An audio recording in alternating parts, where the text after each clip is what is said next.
Bienvenue sur mon podcast Live from the Heart. Je m'appelle Anne-Claire Méret. Ça m'a pris des années de guérison, de thérapie et de coaching, mais j'ai finalement retrouvé le chemin de mon cœur, qui m'a mis sur la voie de la prospérité dans tous les domaines de ma vie. Aujourd'hui, je coach, j'enseigne, je crée des programmes, j'écris des livres, entre autres choses, et j'adore ça. Le monde se transforme à mesure que nous guérissons et que nous créons. Je sais que nous pouvons prospérer au niveau individuel aussi bien qu'au niveau collectif, si on retrouve le chemin du cœur. Nous sommes les initiateurs et initiatrices du nouveau monde. Alors on y va ? Si vous souhaitez créer depuis l'espace du cœur, vous êtes au bon endroit. Bonjour et bienvenue pour un nouvel épisode avec Thomas Carrière que j'ai la joie de recevoir une seconde fois. Bienvenue Thomas.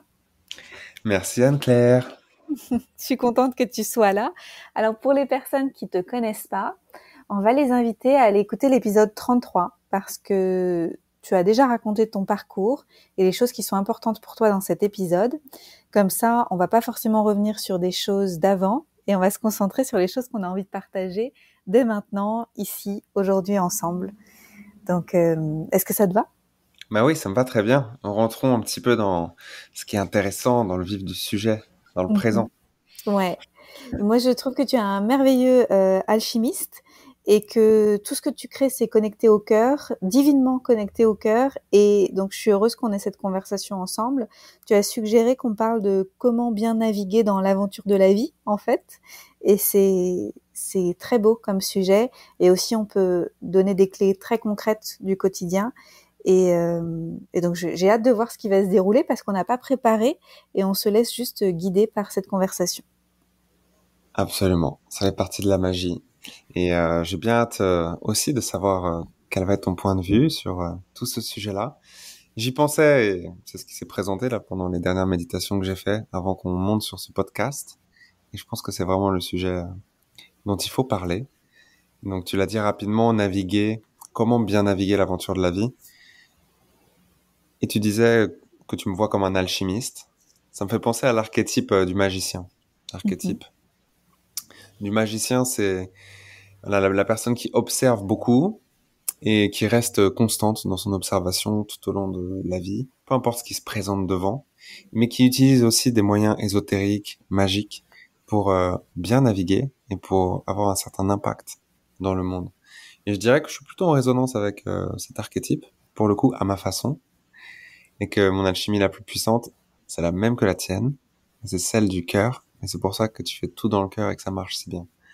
Pour moi, peu importe toutes les techniques donc qu'on va voir ensemble aujourd'hui, la voix du cœur, VOIE, c'est en résonance pour les personnes, une des voix les plus puissantes, les plus nobles, aussi les plus enfantines. C'est comme ça qu'on dit en français. Mm-hmm. Ouais, les plus fun aussi, quand on a réussi à rejoindre cet espace qui est vraiment très joyeux. Et c'est une joie qui, pour moi, est pas conditionnée à des choses extérieures, parce qu'il peut se passer des choses à l'extérieur, des tempêtes, des choses un peu compliquées. Mais finalement, on peut toujours rejoindre en nous un espace qui est, comme tu dis, connecté plutôt à une forme d'innocence ou de légèreté. Parce que le cœur, je trouve qu'il a tout ça en lui. Absolument. Je pense qu'il y a assez peu de personnes en fait qui sont bien établies dans la voix du cœur et qui sont publiques sur le sujet. Et toi, t'en fais partie et t'es une de mes inspirations là-dessus. Donc, toi c'est aussi. un plaisir de pouvoir faire ça. Oh, t'es trop gentil. À voir, mais en tout cas, c'est la voix la plus puissante qu'on veut partager le plus. Et du coup, forcément, si on parle de ce sujet-là, ça va être le point de départ. Qu'est-ce que ça veut dire naviguer la vie depuis la voie du cœur et qu'est-ce qu'on peut rajouter pour pimenter un peu notre expérience. Déjà, l'image qui me venait là quand on parlait du sujet, c'est de voir un petit peu la vie comme une rivière de montagne, où parfois il y a des remous, parfois c'est plat. Et la vie, elle nous emmène comme ça. Et ma perception de qu'est-ce que ça veut dire, comment on navigue la vie, elle se concentre plus sur la personne qui est prise dans la rivière, donc nous, soit on est en train de galérer, de nager, de rester à flot. D'ailleurs, c'est même une expression, hein. On essaie de rester à flot, sans couler, sans se faire noyer. Ou alors, on essaie se manifester un petit kayak et toutes les capacités les connaissances en fait pour bien le naviguer. Et puis c'est un peu la vie qui décide où est-ce que ce flot nous emmène. On parlait juste avant un petit peu du libre arbitre, et on peut le voir différemment, le libre arbitre. Est-ce que ça peut être de décider où on va aller sur la rivière avec son kayak, ou c'est comment on construit son kayak? Qu'est-ce que t'en penses, toi, du libre arbitre? Hmm. Alors c'est drôle parce que maintenant que tu as donné cette image de la rivière, moi je vais aussi utiliser l'eau parce que je considère qu'il y a la vie qui me traverse, tu vois, comme si moi j'étais juste un canal de vie. Et donc il y a cette énergie-là qui vient de la source, qui va me traverser. Et moi je sens que j'ai un libre arbitre dans le fait d'écouter ou non le message de la vie qui circule en moi et de l'honorer ou non. Tu sais, comme fermer la porte, résister, pas y aller. Et vraiment, je sens que j'ai le choix, tu vois. Mais par Mhm. contre, après, ma vie, elle va être plus ou moins agréable. Tu vois, si j'ai pas laissé le flot de la vie me traverser, elle va peut-être avoir envie de me rediriger. Et ça va être plus ou moins sympa. Mais à 100%. Et du coup, est-ce que tu considérerais pas que ton libre arbitre, il est un petit peu diminué si on le considère comme étant la possibilité de vraiment choisir ce qu'on veut être et ce qu'on veut faire? Puisque là, tu es traversé par quelque chose qui te demande de faire les choses d'une certaine manière, et toi, tu décides de le faire ou pas, mais en fait, tu réalises que c'était toujours la meilleure idée, c'était d'écouter ce que la vie voulait de nous. Mhm. Est-ce que ça diminue pas l'amplitude du libre arbitre? Si, ça diminue l'amplitude du libre arbitre. Néanmoins, je pense que moi, la sensation que j'ai, c'est qu'il y a comme plein de lignes du temps qui sont possibles pour cette vie-là, tu vois. Il y a une ligne du temps où j'habite à Bali, il y a une ligne du temps où j'habite au Costa Rica, il y a une ligne du temps où je peux habiter au Mexique ou ailleurs. Et il va y avoir des redirections et des... C'est comme si je sentais que je pouvais vivre les choses dans un ordre ou dans une autre, ou dans un autre, mais que de toute façon, j'allais toutes les vivre. Mais que je Hmm. peux quand même choisir, tu vois, dans quel ordre les choses peuvent arriver, qu'il y a quand même un choix de ma part. Et toi? Moi, j'ai toujours été relié à cette description que tu viens de donner, de ligne de temps parallèle, et que ce qui est sur la ligne de temps, c'est pas nous qui le décidons. Par contre, nous, on décide de sauter sur cette ligne-là, qui va vers là, ou alors sur celle-ci, qui va vers un autre endroit. Et du coup, que le libre arbitre, il est respecté par le choix de la trajectoire qu'on prend. Mais ce qui est sur la trajectoire, ça, c'est déjà, on va dire, déterminé Mm. par tout le reste, par toute la configuration de l'univers de la vie. Et du coup, c'était bien ce que je me disais, en fait, je me rappelle, il y a 4 5 ans, quand j'avais eu de longues discussions et réflexions philosophiques sur le sujet du libre arbitre, c'était sur cette configuration-là que je m'étais arrêté. Mm. Et aujourd'hui, ça ressemble à ce que je disais avec le kayak et la rivière. C'est juste que peut-être on peut changer de rivière. Mais on est toujours sur son kayak, et des fois la rivière elle est plus calme, des fois elle est plus mouvementée. Ce qui me semble être d'autant plus pertinent, c'est de se concentrer sur comment on fait pour naviguer, quoi qu'il arrive. Ouais. Parce que personne ne sait ce qui va arriver. Et c'est quelque chose qu'on va appeler le mystère de la vie. Et selon Fabrice, que tu connais aussi d'ailleurs, on peut le Mhm. mentionner, le mystère de la vie se révèle à lui-même dans chaque instant présent. Et donc du coup, même Dieu, même la conscience du tout, ne sait pas vraiment ce qui se passe à chaque fois que ça se manifeste. C'est nouveau tout le temps, en fait. Mhm. Même s'il y a une mémoire probable de tout ce qui s'est déjà passé avant, dans toutes les dimensions. Et c'est trop beau de se connecter à ça. Parce que ça veut dire on est comme des marins qui arrivent au bout de la carte. Et on continue d'avancer. En fait, on découvre avec nos yeux en même temps que la vie nous le présente. Et je Mm. pense que comme je me connecte de plus en plus à ce genre de considération, c'est pour ça qu'il y a ce sujet qui m'est cher. Se concentrer sur comment on fait pour avancer, peu importe ce qui nous arrive. En fait, comment on devient un meilleur explorateur, comment on s'équipe bien. Alors c'est pas facile parce que dans notre condition humaine, moi je le vois hein, big time avec moi. Hein, j'aime bien la certitude. J'aime Ouais. bien savoir où je vais. Et même s'il y a une part de moi qui trouve ça vraiment merveilleux et qui a envie de découvrir avec, tu vois, avec beaucoup de curiosité aussi, il y a cette partie curieuse, tu vois, du futur qui n'existe pas déjà. je vois bien qu'il y a une part de moi qui est très anxieuse et qui voudrait avoir le sentiment de certitude de savoir là où on va, la destination.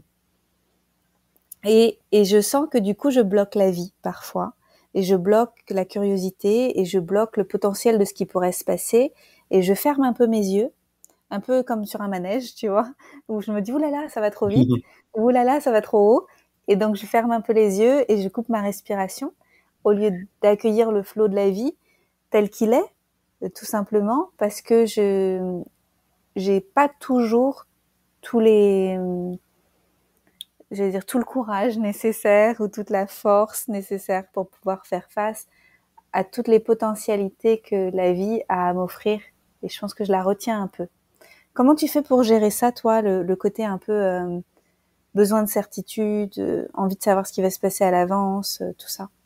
Bah pour moi, ça n'a pas été si facile que ça finalement parce que ça, c'est une tendance qu'on peut définir comme plus masculine, Mhm. de prévoir en fait, d'utiliser l'intellect pour mieux se préparer ou pour essayer de mieux contrôler peut-être la direction qu'on va prendre.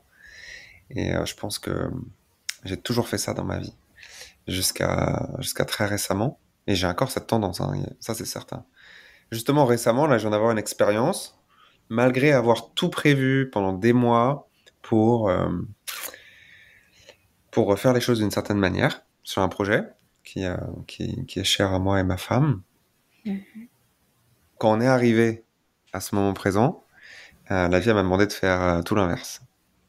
Et j'avais cette frustration bah, c'est fou quand même. Je fais tout ce que j'ai pu pour pas me retrouver dans cette situation.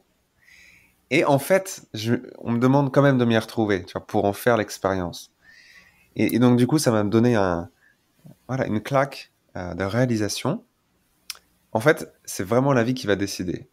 Donc, du coup, c'est peut-être futile d'essayer de prévoir, de calculer, de planifier, d'utiliser son intellect, même si évidemment c'est tellement utile dans plein de situations, et c'est très important aussi hein, dans la vie. Et faire confiance. Et ça, c'est une qualité qui est plus féminine et qui est moins innée chez moi, de faire l'abandon confiant, comme on dit en français, le Mhm. surrender. Parce que c'est vrai, à chaque fois qu'on surrender, ça se passe toujours au mieux.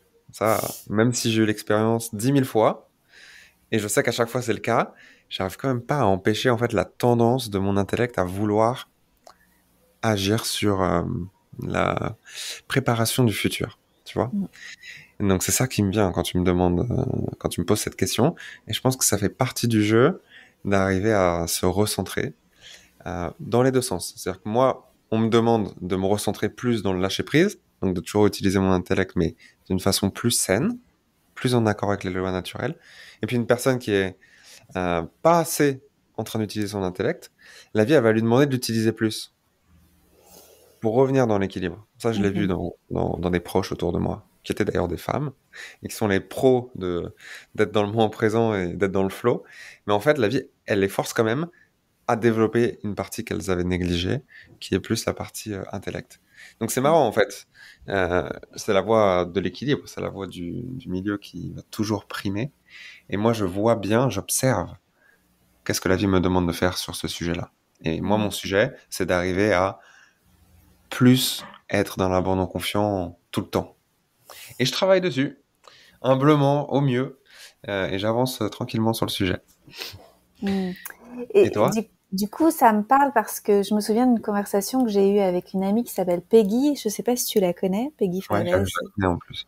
Et on était à Sayuri, à Ubud. Et c'était comme si à ce moment-là, on avait toutes les deux compris un truc. C'était comment on fait pour naviguer dans cette vie alors que on doit écouter les synchronicités et suivre le flot de la vie, mais quand même en ayant des projets et en ayant, tu sais, en exerçant notre volonté de créer des choses qui parfois sont à moyen long terme. Comment on fait pour avoir une vision pour l'année prochaine ou dans 3 ans, comme nous on a des projets ensemble, tous les deux qu'on veut créer en Asie et tout ça. Comment on fait pour avoir une vision du futur et se mettre en mouvement vers cette vision, tout en restant connecté avec une certaine fluidité et un mouvement de vie qui ne dépend pas que de nous. Et en fait, moi j'ai senti que la réponse c'était dans l'adaptabilité. C'est-à-dire que on est là pour créer, on est des êtres créateurs, créatrices, et donc dans ces cas-là, ça signifie qu'on a une vision, une capacité d'imagination, et donc on va se mettre en mouvement pour créer quelque chose dans le futur, mais qu'on danse avec ce que la vie nous amène et qu'on doit être dans une adaptation constante. Est-ce que ça te parle aussi? En fait, moi, ce que ça déclenche en moi, c'est de questionner la source de la créativité. Hmm. Parce que si on est là juste pour faire, comme tu le disais tout à l'heure, pour laisser la vie nous traverser, ce qui semble toujours être le meilleur plan, hein, ça, il y a tout le monde qui le dit, il y a pas de discussion. Mais d'un autre côté, ça veut dire que toutes les idées de projets qu'on a envie de manifester à moyen terme ou à court terme, ou à long terme, elles proviennent de la même source. On va dire de la source pour pas dire Dieu, parce que sinon les gens vont se contracter, mais en fait, c'est de l'infini. Disons, on reçoit les projets qu'on est censé implanter dans notre esprit pour qu'ils puissent germer dans quelques temps. Mettons qu'ils viennent tous de la source. Et du coup, moi, ce que ça me déclenche, c'est, du coup, c'est quoi mes projets? C'est Mhm. quoi le moi? C'est mon ego avec Thomas, machin, cette histoire de vie dans le présent? Ou est-ce qu'en fait, 100% des idées que j'ai jamais reçues, même si elles proviennent de mon intellect, elles ont la même origine? Hmm. Et dans ce cas-là, ça résout ton paradoxe, puisque puisqu'on a moins besoin de s'inquiéter de comment on navigue entre les projets qu'on a l'impression qu'il faut prévoir et ce qui va vraiment se réaliser, puisque tout vient de la même source. C'est Mhm. plus spirituel, évidemment, comme considération, et c'est pas forcément là où j'en suis aujourd'hui. C'est pas encore mon embodiment, ce sujet-là, clairement. Parce que moi, je viens d'ouvrir ma créativité que ces 2 dernières années, et surtout cette dernière année. Donc, je suis encore un bébé par rapport à la créativité pure. Hmm. Mhm. Je comprends. J'aime bien ce côté-là, le fait que ça nous appartient pas. Je suis tout à fait d'accord avec toi. C'est quelque chose qui est plus grand que nous. Et dans ce sens, ça nous invite à lâcher l'emprise qu'on cherche à avoir sur les choses. Et là, je sens en fait tout mon corps se détendre et mon esprit se détendre parce que c'est pas mes projets, c'est au service de la vie. Et comme de toute façon, c'est tous les jours un réengagement au service de la vie, ben en fait, il y a plus cette distinction qu'on avait tout à l'heure. Mais on va continuer la discussion dans ce sens-là. Je vois bien ce qu'on essaie de me faire exprimer. Comme c'est un moment présent qui a jamais été vécu auparavant, et que nous, on est là, incarné sur la Terre, dans la matière,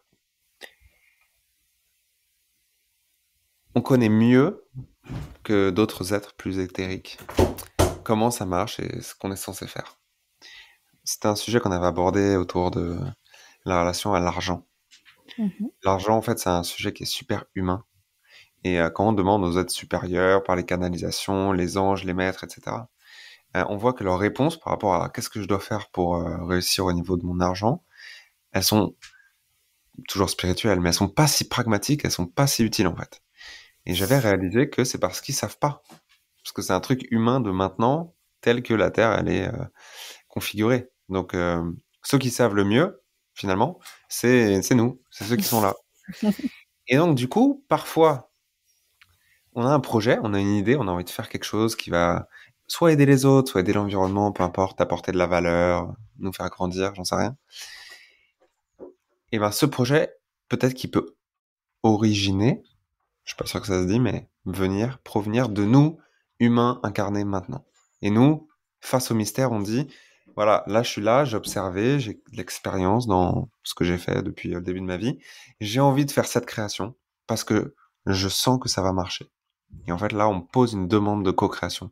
On dit, voilà, moi, l'humain, j'ai envie de faire cette idée-là. Est-ce que toi, la vie, t'as envie de co-créer avec moi là-dessus? Et je pense que parfois, ça dit oui. Parce qu'on est ceux qui sont le mieux placés, ici, incarnés dans la matière, dans ce moment présent, pour aussi avoir notre mot à dire.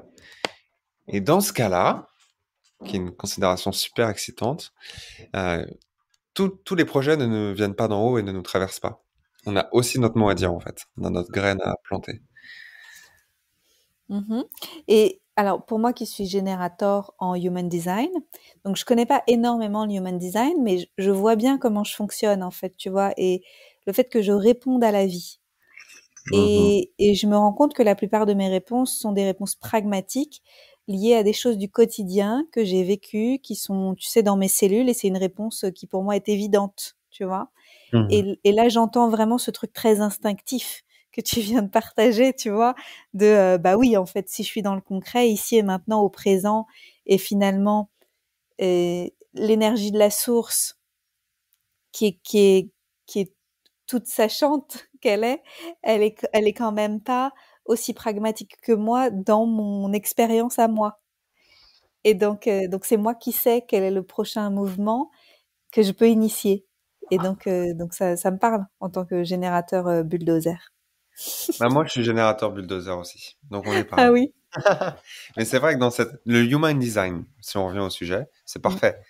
Ça va vraiment aider les gens à comprendre comment naviguer leur véhicule, mm, leur être. Là, ça nous dit, voilà, quand on a ce profil-là, faut pas prendre l'initiative, faut attendre d'être invité. Quand on a ce profil-là, faut faire différemment. Et c'est super parce que je vois qu'il y a des très bons résultats déjà par rapport mm, à ces classifications et par rapport à, à ces directives. Et donc, du coup, c'est un super outil pour apprendre à naviguer l'aventure de la vie au jour le jour, dépendant de sa configuration énergétique. Ça prend en compte, en fait, les données d'incarnation, d'astrologie, etc. Donc ça, le Human Design, j'en suis pas un pro non plus, comme toi. Donc on va pas s'étaler sur le sujet. Par contre, je sais que pour le peu que j'ai utilisé, c'est un outil dont il faut parler. mm. Parce que ça, Je, ça, ça marche quand même très bien. Après, il y a le Gene Keys, les clés génétiques. Certains disent, tu connais? je connais, je connais moins que le human design, mais vas-y, explique-nous. Ah ouais, mais ça je connais un peu mieux et je trouve que c'est vraiment génial. C'est pas une évolution du Human Design, d'ailleurs, ça n'a rien à voir, à part que ça prend aussi les données d'incarnation, donc la date et l'heure de naissance. C'est une approche un peu différente qui est complémentaire. De toute façon, la vie est tellement belle et sans commune mesure qu'il y a plein de traditions parallèles qui peuvent être utilisées et tout marche en même temps. Les clés génétiques, ça va nous dire qu'on vient avec certaines aptitudes comportementales. Euh, Certaines vont être en défaut chez nous, certains vont être déjà un peu mieux développés. Et ce que ça nous donne, c'est le miroir de sur quel sujet on a besoin de s'harmoniser. C'est-à-dire que par rapport à certaines situations, nous, on va avoir tendance à, je sais pas, être trop renfermé sur soi-même, par exemple. On va avoir tendance à prendre des décisions qui sont trop égoïstes. C'est des traits comportementaux. Et quand tu lis la clé génétique qui s'applique à toi, ça t'explique que caché dans cette prédisposition, on va dire défaut, ou qui est un peu plus compliqué à vivre pour toi que quelqu'un d'autre, est caché sa transcendance, qui s'appelle un cadeau, le gift. Donc en fait, que si tu es venu avec des difficultés par rapport à un certain sujet, si tu plonges dedans, tu vas arriver à y trouver un cadeau qui est caché et qui va être comme comme le lotus qui naît de la boue en fait. Mhm. Mais tu n'aurais pas pu obtenir cette qualité si tu n'avais pas expérimenté son opposé. Et c'est pour ça que tu vas réussir à avoir un embodiment, que tu vas l'incarner vraiment cette qualité dans la vie. C'est parce que tu as dû aller la chercher dans sa part d'ombre. Et puis ensuite, il y a un troisième niveau, c'est si tu as déjà atteint la florescence du cadeau et que tu continues de le raffiner et de l'incarner à 100% dans tous les moments de ta vie, alors ça va se transformer en siddhi ou pouvoir supernaturel. Et ça, c'est Mhm. encore plus difficile à atteindre, évidemment. Mais voilà à quoi ça ressemble. Tu as des clés génétiques qui te disent, sur certains sujets, certaines parties de ta vie, voilà la direction du travail à faire sur toi.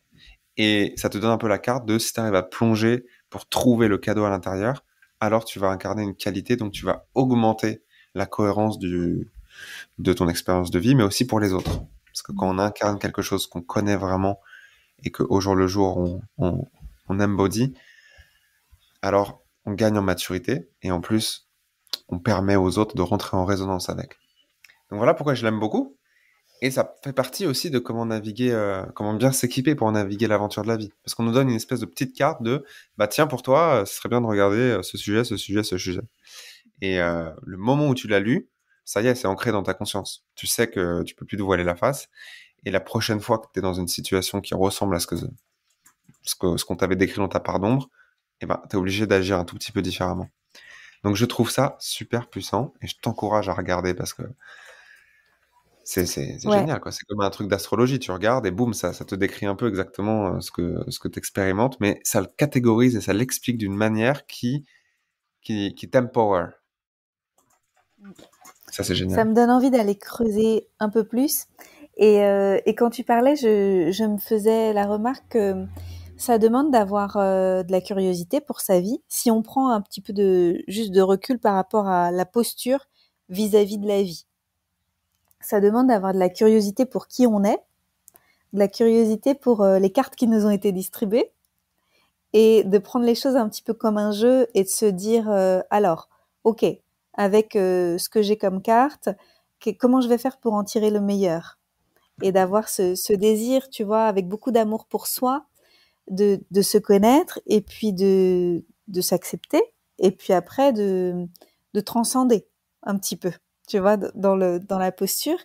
Et ça demande une qualité de présence à la vie et à soi au quotidien qui est énorme. Et je pense que c'est pour ça qu'il y a beaucoup de gens qui retombent plutôt en mode sommeil, parce que ça demande une qualité d'attention de tous les jours, d'être dans cette auto-observation, dans ces questionnements, dans cette curiosité, tout le temps. Comment tu fais pour y rester? C'est magnifique. Comme ça, on va commencer à pouvoir s'organiser un petit peu sur les éléments qui nous sont proposés. Du coup, la posture, notre attitude, qu'est-ce que nous, en fait, dans notre expérience, on a déterminé qui semble mieux marcher pour, pour cultiver notre relation au mystère et pour bien naviguer. Tu as parlé de l'innocence, de la curiosité. Moi, je vais contrebalancer un tout petit peu ça en rajoutant de la maturité et du détachement ou une non-identification. Ça semble être un petit peu moins joyeux et peut-être que ça l'est, mais c'est tout aussi important. Parce que si je m'identifie un peu trop à l'intensité émotionnelle, aux problèmes que j'ai devant moi, je deviens moins présent et je peux moins observer. Et ça, c'est une qualité de maturité. De maturité, ça prend de la pratique, ça prend de la méditation, ça prend du temps. Et en plus, c'est pas forcément agréable de soutenir en permanence euh, cette qualité d'observation. Et la plupart d'entre nous, en fait, on a envie de lâcher au bout d'un moment. Et c'est normal. Donc, tu me demandes comment moi je fais pour continuer, en fait, à rester dans cette observation, dans cette maturité. Bah déjà, je vais pas prétendre être tout le temps dans ce mode-là. Faut vraiment le reconnaître. On peut que faire au mieux. Mais quand on a les bonnes infos, on est obligé de faire un petit peu mieux, en fait. Parce que ignorance is bliss, ça marche dans une certaine mesure. Mais en fait, voilà, quand on n'est plus ignorant, on peut quand même atteindre le bliss, mais ça demande un peu plus de travail. Donc moi, je m'inspire des personnes comme toi, comme certains autres amis, de mes enseignants. Je vais appeler ça mes alliés, en fait. Mes alliés qui m'aident à naviguer ce jeu de la vie. Et il faut bien les choisir, évidemment, parce que, tu sais, on dit on devient la fusion des 5 personnes dont on est le plus proche. Ouais. Bon, je sais pas si c'est vrai exactement dit comme ça, mais il est certain que on est tous un melting pot des inspirations qu'on porte dans notre cœur. Donc, si je choisis mes alliés, par exemple, j'ai 3 enseignants, j'ai 2 personnes avec qui j'aime bien travailler pour les sujets de guérison, 3 ou 4 personnes qui m'inspirent vraiment. Ça sert à rien d'en avoir 25, parce qu'après, on se dilue. Mais du coup, si je les sélectionne bien, je me dis, est-ce que j'aimerais, ou est-ce que je pense que c'est pertinent de devenir la fusion de toutes ces personnes? Et la réponse c'est oui. Et du coup, je suis content de qui m'entoure. Et ça m'aide. C'est une sorte de communauté en fait. Parce que c'est pas si facile au jour le jour, en permanence, de rester dans le cœur et de continuer à avancer dans la vie. Il faut être bien entouré. Ça nous donne un soutien, ça nous donne de la motivation, ça nous donne des personnes à qui parler quand on en a besoin. Et, et ça, voilà, c'est important en fait. On n'est pas tout seul sur le kayak sur la rivière. Il y a du monde autour Et c'est d'autant plus important d'y prêter attention. Forcément. C'est tellement important. On avance tous ensemble, en fait. On co-crée tous ensemble. Et puis, on peut ouvrir la porte aux non-physiques aussi, hein, aux êtres non physiques. Mais déjà, là, si on parle des êtres physiques, on a les amis, les partenaires amoureux, les enseignants, les gens qui nous inspirent, les gens avec qui on travaille énergétiquement. Et ça fait déjà une belle équipe. Donc, je m'appuie sur cette équipe, qu'ils en soient conscients ou pas. Je m'appuie sur le fait que je me sens pas tout seul pour continuer. Et je sais que tous ces gens-là, ils sont aussi en train de faire du mieux. Et donc, du coup, ça me remotive, quoi. Ça. Quand on est en équipe, c'est beaucoup plus facile de faire les choses. Donc, tu me demandes comment je fais pour continuer quand c'est difficile. Je me repose sur le fait qu'il y a plein d'autres personnes qui m'entourent, qui sont proches, qui font pareil. Comme ça, on peut vraiment avoir une chance de changer les choses, en fait, et d'y arriver. Ouais, et Quelle est ta relation merci. pour ça? Merci. Je suis d'accord avec tout ce que tu as dit et merci beaucoup parce que tu fais partie de mon environnement et donc je le sens aussi. En fait, c'est comme une invitation. Non seulement c'est très nourrissant et c'est comme une invitation à chaque fois, un rappel de c'est pas une exigence, mais presque un peu quand même une exigence, tu sais, dans l'énergie de, de s'élever, quoi. On y va. Et donc, c'est avoir un niveau de tolérance pour ma vie que que je place un peu plus haut. C'est-à-dire, voilà, je tolère plus de plus être consciente sur certains thèmes. Mais parce que autour de moi, les gens le tolèrent plus non plus. Et donc, ensemble, on s'upgrade, quoi. Ça fait un peu ça. Exactement. Ouais. Exactement. En fait, on est une âme de groupe et Mm, on avance ensemble, on est tous guidés comme ça à un niveau plus mm. fractalisé que l'infini. Ouais. C'est partie du jeu, c'est beau. Mais il n'y a pas que ça suffit peut-être pas pour être bien équipé et avancer. Il faut quand même qu'on parle de la voix du cœur et de l'amour et du partage. Parce que Ouais. quand on parle de quelle est la meilleure attitude, semble-t-il, pour naviguer cette vie, euh, être dans l'amour, dans le cœur, dans le partage de ce qui nous enthousiasme, ça semble être une des clés les plus importantes. Ça va Ouais. de pair avec l'innocence, la curiosité et l'enfant, mais c'est très puissant parce que il faut choisir ça. Même quand on a des coups durs, même quand on a des gens qui nous attaquent, même quand on a des gens qui souffrent autour, on doit faire l'effort de revenir dans le cœur. On doit faire l'effort de d'augmenter notre fréquence si, et ça arrive, elle a baissé. Mm. Et ça, c'est un petit peu l'énergie du guerrier. C'est ouais, bah même quand ça va pas, c'est le moment de se mettre dans le cœur et on va voir ce qui se passe. Je pense que tu as un petit peu aussi cette résonance. Ouais. C'est pas forcément facile tout le temps, mais c'est une attitude, une posture qui a l'air de vraiment bien marcher pour beaucoup de monde, pour nous deux y compris, hein. Donc on doit le partager Ouais. explicitement ici. Tout à fait d'accord avec toi. Alors là, je dirais que pour moi, la clé, c'est les clés. Il y en aurait plusieurs. C'est travailler sur ses blessures, parce qu'en fait, je pense que il y a beaucoup de réactivation de blessures dans ces cas-là, en fait. Et donc, dans l'instant, on a l'impression que c'est un peu la fin du monde parce que on est venu, ben voilà, irriter une névrose. Et donc, c'est à nous d'aller être capable d'aller s'observer et de voir pourquoi. Donc, ça demande beaucoup de responsabilité. Mais ici et maintenant, à l'âge adulte, j'ai la responsabilité de mes réactions, de toutes mes réactions à Mm. tout ce qui m'arrive. Et je pouvais pas le comprendre avant parce que j'avais pas le niveau de conscience et parce que j'étais pas non plus. J'étais co-créatrice quand j'étais petite aussi, mais c'est différent parce que je subissais plus mon environnement extérieur, même si je l'avais certainement choisi à un moment pour pouvoir vivre les expériences que j'avais à vivre. Mais c'est ça en fait, cette observatrice de mes réactions névrotiques et être capable de m'auto-apaiser et de réagir différemment en fait, de choisir de réagir différemment maintenant. Magnifique. Du coup, ça, je pense que ça conclut parfaitement. En fait, là, ça s'est organisé dans ma tête pendant qu'on recevait l'information. Mm. Si on part de la posture, l'attitude en fait à avoir, quand on est dans le moment présent pour avancer dans la vie, il y a une triade autour de l'innocence, l'enfant et la curiosité, Mm. qui est vraiment une attitude choisie. On fait au mieux, hein, on peut pas être tout le temps dedans, mais au moins on sait que c'est un peu le but. Ensuite, on a une triade sur l'amour et le partage et la responsabilité de notre fréquence. Et après, on a une troisième triade qui est plus sur la maturité, Mm. avec le travail sur soi, la sagesse, apprendre à ne pas réagir, grandir en fait, travailler sur soi et ses blessures, comme tu as dit, et apprendre à ne pas trop s'identifier aussi, Mm. pour pas se perdre dans la matière. Donc on a une triade enfant, innocent, curiosité, une triade amour, partage, responsabilité, et une triade maturité, émotionnelle, sagesse et travail sur soi. C'est un peu plus guerrier en fait là. C'est un petit Mm. peu plus bon, bah allez, hein, faut faire le boulot, ça fait partie du jeu. Ouais. Et donc avec ces trois triades, je pense que là déjà on a donné une bonne clé par rapport à quelle posture adopter. Ouais. Du coup, on peut conclure ça en regardant, euh, sans faire la liste quoi, mais quand même, qu'est-ce qu'il faut vraiment éviter en termes de posture? Parce que ça marche pas. Je peux commencer avec Vas-y.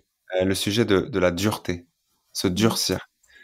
Parce que là, du coup, l'énergie, la vie, elle peut pas bouger librement. Ouais, c'est comme de l'eau, ça peut pas passer. Donc la dureté, across the board, quoi, à Mhm. travers toutes ces déclinaisons. La La dureté, rigidification. voilà, la cristallisation, Mhm. partout. Que ça soit émotionnel, que ce soit dans les relations avec les autres, avec notre famille, avec nous-mêmes, avec notre cœur. Tout ce qui est un durcissement, déjà, on sait que ça va pas nous aider. Et tu sais, en santé naturelle, juste une aparté, en naturopathie et toutes les autres médecines, on dit que la stagnation et la rigidification, c'est la cause de toutes les maladies. Ah bah voilà, c'est parfait par rapport à ce qu'on Voilà. disait. Mm. Quelle clé t'as envie de partager, toi, par rapport à ce qu'il faut apparemment vraiment éviter dans notre posture? Euh, je pense que ce qu'il faut éviter, c'est être dans une posture, comme je disais, la réactivité, être dans une posture qui est constamment réactive. Et aussi, j'ai envie de relier ça à quelque chose en lien avec la gratification immédiate. Je Ouais. trouve que aujourd'hui, on essaye beaucoup, tu sais, de... Ah, je suis désolée, il y a le jardinier qui fait du bruit, il a décidé maintenant. Donc, Non, mais ça, j'espère que ça on entend s'entend pas trop. on entend quand même super clairement, en fait. Ça dérange pas du tout. Ok. Donc, il y a ce truc de gratification immédiate aujourd'hui où on a envie d'être content ici et maintenant. On a envie d'être apaisé ici et maintenant. Et ça nous empêche de créer quelque chose de plus grand, de voir plus loin pour notre vie. Et on peut pas vivre dans une bulle, en fait, tout le temps avec du coton ou de la barbe à papa autour de nous. Il y a comme un autre niveau de responsabilité à, tu sais, de se redresser et de réussir à s'apaiser à l'intérieur pour voir plus loin. Et ça, c'est quelque chose qui me paraît très important, c'est éviter d'être dans un besoin immédiat d'être bien ici et maintenant. Et donc, du coup, d'éviter de créer quelque chose qui va être bon sur le long terme. Tu vois? Je sais pas si c'est très clair. Ouais, et bah, du coup, moi, ça, je l'appellerais de l'immaturité. Parce que c'est un peu comme un enfant ou un adolescent qui fait sa crise, Ouais, qui veut les trucs tout de suite et qui réagit rapidement sans... En fait, c'est un manque de maturité par rapport à comment le jeu de la vie doit être joué. Et, exactement. ouais. Donc, éviter d'être immature par rapport à tous ces sujets-là, c'est parfait.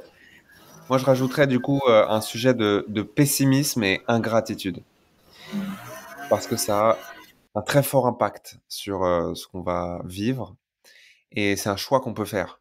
Je le vois là, par exemple, je suis en France depuis quelques jours, ça faisait 2 ans que je n'étais pas revenu. Bon, il y a des cadeaux incroyables partout, c'est magnifique, la façon dont je perçois les choses.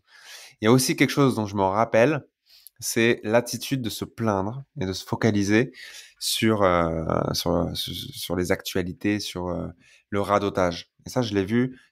J'ai l'impression que c'est un trait bien français. J'en suis pas sûr non plus. Mais ça, c'est la responsabilité de chacun. Si on se concentre sur ce qui va pas, ce qui a l'air de pas aller, ce qu'on nous dit à la télé, et qu'en fait, on se met dans une attitude pessimiste, là, on n'aide pas le flot de la vie, en fait, hein, à aller dans notre faveur. Donc ça, c'est vraiment une posture à vraiment éviter. Et comme je ressens que c'est très présent dans les Grégor français, c'est voilà l'attitude de se plaindre et de commenter les actualités. Pour moi, c'est d'une vibration un peu basse, une fréquence un peu basse, et ça peut colorer en fait notre expérience profondément. Euh, et nous éloigner de la magie et de cette curiosité enfantine et cet amour. Donc je voulais rajouter cette. Ouais, c'est super important, mais finalement, c'est une posture de victime. Quand on se plaint tout le temps, c'est qu'on a l'impression qu'on est victime des circonstances, alors qu'en fait, on a oublié qu'on avait la main. C'est ça. Au moins sur comment on choisit de vivre les choses. Et puis le dernier qu'on peut quand même préciser, c'est l'intellect au sens de l'ego. C'est d'être sûr en fait. Si on est sûr et que on a cette assertivité, la vie elle aime pas trop ça en fait. Et parce qu'en fait c'est une rigidification, hein, comme on le disait tout à l'heure, mais plus mentale. Être sûr de soi dans le sens confiance en soi, c'est différent. Là, je parle d'être sûr d'avoir compris des choses ou d'avoir des opinions qui sont arrêtées et qu'on pense qu'on a raison. C'est plutôt, voilà, on pense qu'on a raison, on est sûr d'avoir raison. Ça, c'est un truc, la vie, elle aime pas trop, en fait. Il vaut mieux se dire, bon, je pense que c'est comme ça, mais jusqu'à preuve du contraire, je suis flexible. Qu'est-ce que t'en penses? Oui, c'est encore une fois une attitude de curiosité finalement. Ouais, toujours. Cool. Tu veux rajouter quelque chose sur des choses vraiment à éviter ou c'est suffisant? Non, c'est déjà pas mal et puis ça fait déjà 40 minutes, donc je pense que on va essayer de rester dans un temps raisonnable parce que je pense qu'on pourrait parler toute la journée. J'aimerais qu'on évoque peut-être la présence. Qu'est-ce qui te permet toi de cultiver la présence, tes trucs et astuces, et aussi tu as un projet autour de la présence, de tout ça. Est-ce que tu veux bien nous en parler un petit peu? Ouais, c'est parfait. C'est parfait comme angle pour conclure tout ça. On a parlé de cette attitude d'arriver à observer et de pas devenir complètement emmêlé avec ce qui se passe devant nous et identifier avec ce qu'on ressent. Cette qualité de présence interne, d'observation. Je trouve qu'elle est plus facile à faire dans le temps. C'est-à-dire que il est assez facile, si on se propose de le faire, d'observer les différents cycles qu'on traverse. Et comme j'ai tout particulièrement mis de l'attention là-dessus cette dernière année, et que j'écris dans un journal un petit peu ce qui se passe, hein, pour pouvoir avoir une réflexion de tout ça, et ben c'est très clair pour moi quels sont les cycles par lesquels je suis passé cette dernière année. Je sais très bien à partir de quel mois jusqu'à quel mois j'avais une phase difficile où j'avais beaucoup de crises de guérison avec des remises en question. Ensuite, j'ai eu 3 mois de façon extatique après avoir enclenché certaines modalités pour changer de ligne temporelle.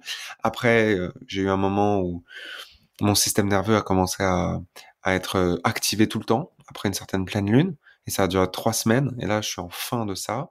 Tu vois, c'est plus facile d'observer ce qui nous est arrivé sur le dernier mois, les 3 derniers mois, les 6 derniers mois, si on fait attention à ça. Et ça fait partie de la présence. Mais c'est juste pas la présence du moment au moment. Donc ça, c'est une clé que je voulais donner aux gens parce que je pense qu'il est important de s'observer par rapport au cycle et aux phases que l'on traverse. Ça nous permet de relativiser, ça nous permet de voir sur quoi on a travaillé, comment on est en train de se transformer. Ça, c'est génial. Ça nous donne du recul. Mmh. Quitte à l'écrire ou pas, hein, mais au moins mettre sa conscience sur quoi on est en train de travailler, qu'est-ce qu'on est en train de créer, comment on se sent, sur ces 3 sujets-là, à travers les mois qui passent. Ça m'a Mmh. énormément aidé, hein, pour devenir plus conscient. Et puis après, ce dont tu parlais, c'est la présence dans le moment présent. Donc là, c'est sans prise de recul sur le temps, d'arriver à se perdre dans le moment présent et être complètement avec ce qu'on est en train de faire. Ça, c'est vraiment difficile. Les maîtres nous le disent, hein, depuis toujours, mais c'est vraiment difficile, je trouve, hein, de soutenir pendant une durée assez longue une vraie présence. Donc la méditation, c'est le meilleur exercice, bien sûr, il y en a plein d'autres. Moi, si je m'observe, je trouve quand même que je fais des progrès assez lents sur la présence au jour le jour, et j'arrive assez rapidement à voir quand je suis hors de mon centre. Mais évidemment, je suis déjà hors de mon centre quand je le vois. Donc je trouve que c'est un travail vraiment de longue haleine et c'est plus difficile que ce que j'aurais pensé, d'arriver à continuer à être présent. C'est comment, toi, ta relation avec cette présence dans le moment? Je trouve que c'est, comme tu dis, de plus en plus facile de m'auto-observer, mais en fait, c'est vraiment un truc de tout le temps, tous les jours, à chaque instant. Euh, le coaching m'a vachement aidé, tu vois. Je pense qu'il y a beaucoup de gens qui se rendent pas compte à quel point le coaching c'est spirituel, parce que en fait, je me questionne toujours sur mon état d'être et mes réactions et qui je suis en fait, tu vois. Donc des questions philosophiques à chaque instant et ça m'aide énormément à revenir à moi. Mais je trouve que le monde est quand même hyper distrayant et je me sens très vite happée par des trucs du quotidien. En fait, il y a les trucs du quotidien, la maison, mes relations, etc. Il y a les réseaux sociaux, il y a les actualités dont j'ai pris une certaine distance maintenant et ça me fait le plus grand bien. Mais je dirais que ce qui m'a aidé, c'est de faire des stages de méditation, d'intégrer de la méditation, mais en fait de faire de ma vie une méditation et pas juste quand j'ai le coussin et un bon environnement autour de moi. En fait, c'est toute la vie est méditation, toute la vie est occasion de s'arrêter un instant. J'ai une bague qui me qui me rappelle de respirer et de revenir dans l'instant présent.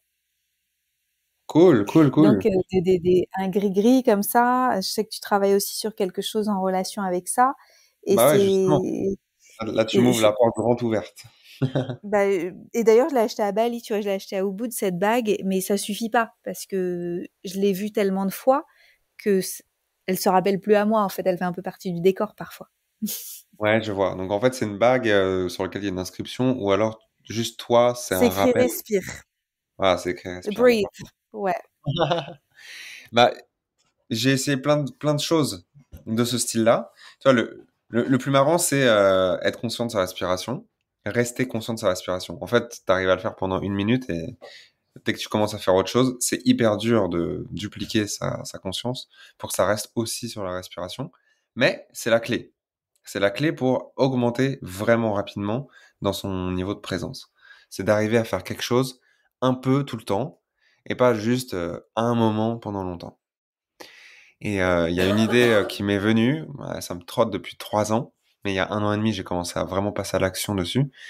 Et c'est une technologie qui va aider à être plus dans le moment présent. Et on peut en parler évidemment. Alors c'est pas encore dispo, mais c'est presque Comment dispo ça là. marche? Ça va sortir dans les 2 mois. J'ai trop hâte. Et ouais, et tu sais bien ce que c'est parce que tu co-crées avec moi dessus et tu fais partie des investisseurs. Donc c'est vraiment génial que on puisse en Je vais parler être maintenant. une des premières testeuses s'il arrive jusqu'à moi au Costa Rica. On va le faire arriver jusqu'à toi, ça c'est certain. Et c'est un petit peu comme ta bague. Tu vois, ta bague, tu l'avais achetée pour que ça fasse office de rappel, pour que tu puisses le faire un peu tout le temps. Mais au bout d'un moment, ça marche moins bien parce que tu la vois plus, la bague, en fait. Parce que tu l'as trop souvent. Et C'est ça. moi, après avoir suivi tellement d'enseignements spirituels et énergétiques, à chaque fois, je voyais que on nous recommande de faire des pratiques un peu tout le temps dans la journée. En même temps qu'on fait autre chose aussi. Et j'ai remarqué, en fait, c'est trop dur. Même si on en a vraiment la volonté, quand on se lance, on fait autre chose, on conduit, on parle à quelqu'un, machin, c'est hyper compliqué de se rappeler, ah oui, il faut que je fasse ça. Et de là est née l'idée de cette technologie. Alors qu'est-ce que c'est? C'est un bracelet qui vibre. Et il vibre à des moments aléatoires dans l'heure. Il peut vibrer 4 fois par heure, aléatoirement, 8 ou 12. Et à quoi ça sert? Bah, ça sert à ce que quand ça vibre, bah, ça embête personne dans l'environnement parce qu'il y a que nous qui pouvons le ressentir. C'est une petite vibration, hein, ça fait bzzz. Et ben, c'est un rappel de faire quelque chose qu'on a choisi. Alors ça peut être de revenir à son souffle, ça peut être de revenir dans le cœur, ou au moins d'observer si on a le cœur ouvert dans ce moment-là ou pas. Ça peut être de se reconnecter à la terre. Ça peut être de répéter un mantra si on est en train de bosser sur une reprogrammation. Peu importe, il y a des utilisations infinies de ça. Mais l'idée c'est, pour que ça marche vraiment et que ça s'ancre dans notre subconscient, il faut faire un peu tout le temps. Et ce bracelet, bah, imaginons qu'on le mette en mode 8 fois par heure et qu'on répète une phrase ou alors qu'on note sa qualité de présence. Tu fais 8 fois par heure, 10 heures par jour, ça fait 80 fois par jour. Au bout de quelques semaines, à raison de 80 fois par jour, c'est quelque chose que tu vas choisir de faire en même temps de ce que tu fais. Même si tu es en train de parler à quelqu'un, ça vibre. Ah oui, là, où est-ce que je suis? Et tu rajoutes dans ta conscience tout l'environnement en plus de la personne qui parle. 80 fois par jour, pendant 3 semaines, pendant 1 mois, pendant 2 mois, imagine à quel point tu peux modifier ta conscience pour Mm. grandir. Mais Et c'est voilà ouf. l'idée. Je te remercie au passage de m'avoir aidé sur les investissements qui étaient plus importants que ce que je pensais. Et Avec je joie. pense que on peut vraiment faire quelque chose de cool. Et comme du coup, tu marraines de ce sujet-là, on aura l'occasion d'en reparler quand ça sera dispo. Mais voilà, ça s'appelle Reminder, avec mind en majuscule, qui va nous rappeler, en fait, euh, de faire quelque chose qu'on a choisi de faire, mais un peu tout le temps, pour que ça s'ancre vraiment. Et que ce Mm. soit pas juste une bonne idée qu'on nous a donnée. Quelque chose qu'on Ouais. peut vraiment expérimenter. Donc une technologie simple, vraiment simple, hein, c'est juste un truc qui vibre. Mais c'est programmé pour que ça vibre aléatoirement, donc que ton esprit puisse pas calculer et s'habituer à quand est-ce que ça va vibrer, et qui va t'aider à devenir plus présent, et donc à développer ton niveau de conscience un peu tout le temps. Et je suis trop excité euh, que tu m'aies aidé là-dessus, qu'on fasse ça aussi avec mon frère, et que on ait la livraison des premiers produits dans les 4 semaines. Donc c'est génial. Merci d'avoir du coup ouvert la discussion là-dessus, parce que c'est vrai, ça s'enchaîne bien avec ce qu'on parlait, avec Ouais. ce qu'on disait. Pour les gens qui nous écoutent, peut-être un petit contexte, ça fait longtemps que tu m'en parles de cette idée. Et contrairement à toutes les choses un peu matérielles, immatérielles qu'on peut proposer en ligne, c'est vrai que créer quelque chose dans la matière, ça prend du temps. Il faut faire des prototypes, il y a des choses qui sont faites parfois à l'étranger, il faut le temps de les recevoir, de les tester, de renvoyer des feedbacks, etc. Donc on s'emballe pas. Que les gens qui nous écoutent, qui vont se dire peut-être je le veux, le reminder, bah en fait ce sera quand ce sera l'heure parce qu'il y a du temps peut-être qui va encore dont on va peut-être encore avoir besoin, mais c'est dans les projets qui arrivent. Et je trouve que c'est un potentiel énorme parce que tu vois, pour moi qui invite les gens à vivre et contribuer depuis l'espace du cœur, et ben tout simplement si t'as quelque chose qui te rappelle plusieurs fois par heure, reconnecte-toi à l'espace du cœur, respire, ancre-toi, ouvre ton cœur dans ta posture physique aussi. Change ta Oui, posture physique, ou réouvre ton cœur, ne te referme pas physiquement. Enfin, au bout de quelques semaines, on est complètement différent déjà quand on a porté ça à sa conscience plusieurs fois par heure.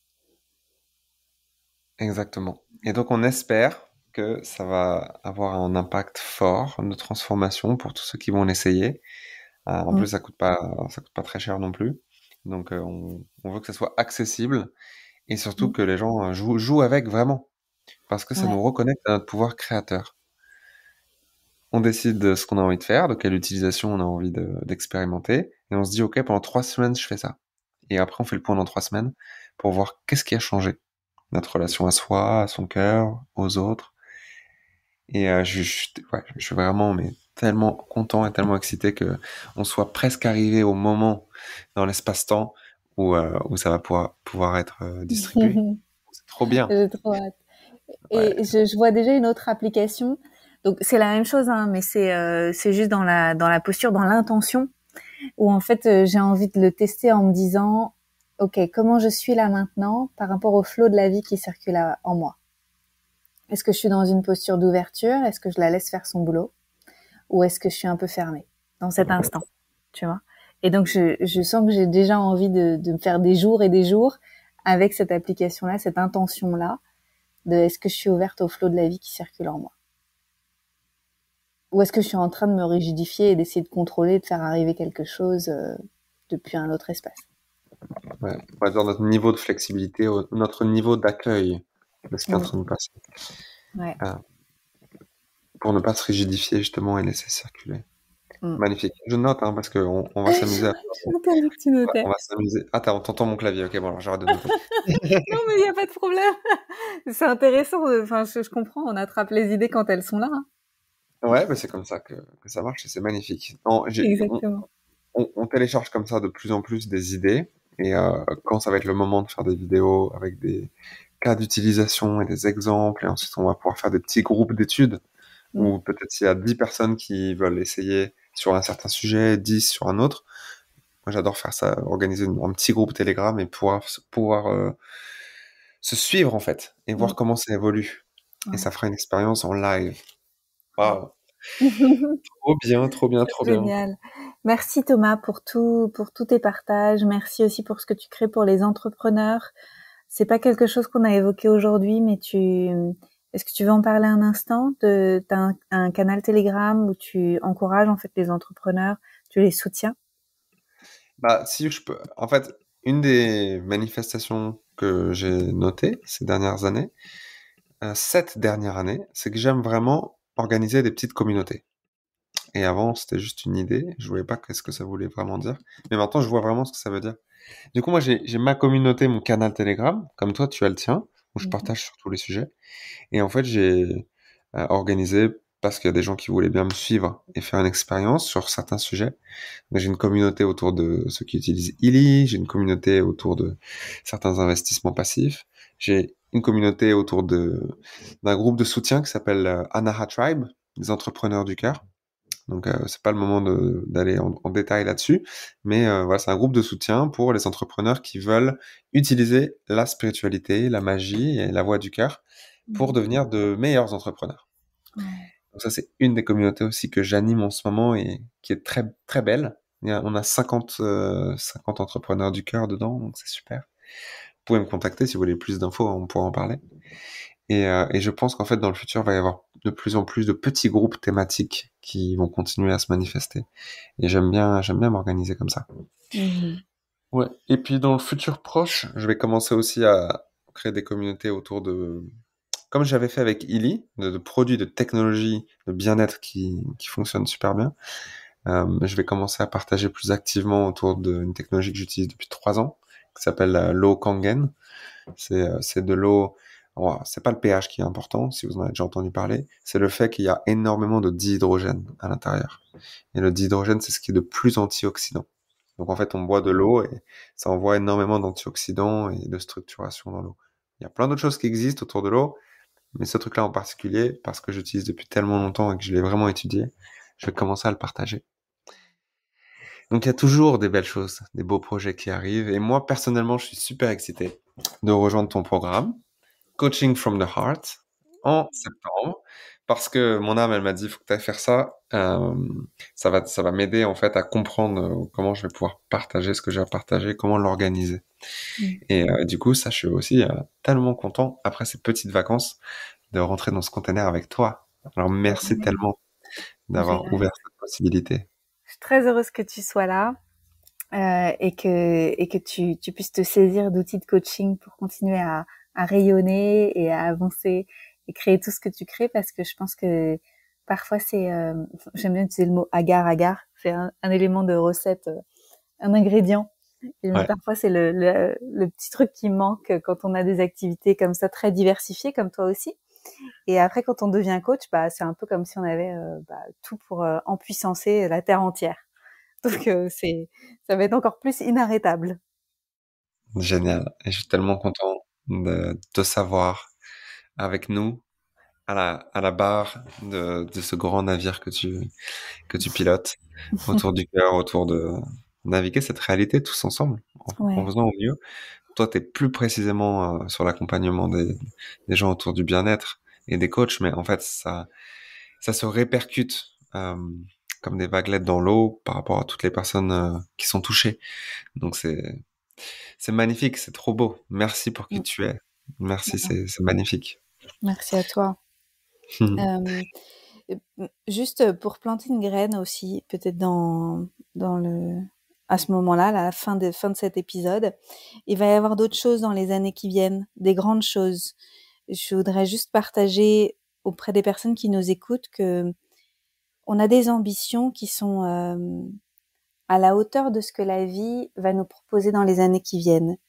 Et je voudrais vous dire que on est là pour vous. Je sais même pas quoi partager parce que c'est pas encore très concret, mais euh, mais c'est certain qu'avec Thomas, on va créer des choses d'envergure pour pouvoir continuer d'aider la Terre à se transformer, enfin les humains sur Terre à se transformer et on va être là en fait solide et concrètement le cœur ouvert à aider les autres humains à vivre le cœur ouvert et avec plus de conscience.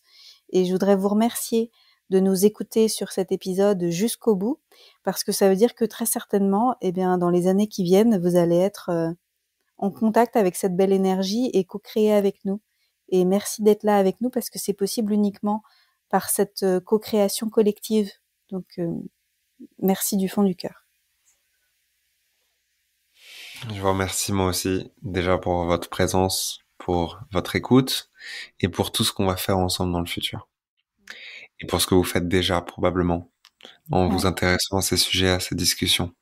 Parce que l'impact pour transformer toute la société, créer une nouvelle terre, un nouveau monde meilleur pour les générations qui vont venir, c'est une co-création de nous tous. On ne pourra pas embarquer tout le monde, mais ceux qui vont répondre à l'appel, qui auront envie de le faire, auront un grand impact. Donc merci pour ça. Ouais. Merci Thomas, merci pour tout. Est-ce que tu as quelque chose à ajouter ? Non, pas vraiment. Si vous voulez rester connecté avec ce qui se passe un petit peu de mon côté, j'ai juste un point fixe, un point unique, c'est mon canal Telegram. Je mettrai le lien. Voilà, on va mettre un lien quelque part. Je partage en français et en anglais sur tous les sujets en fait qui me tiennent à cœur. Et c'est que le début d'une grande histoire. Anne-Claire, elle est bien évidemment un petit peu pionnière sur ces sujets-là, et c'est génial.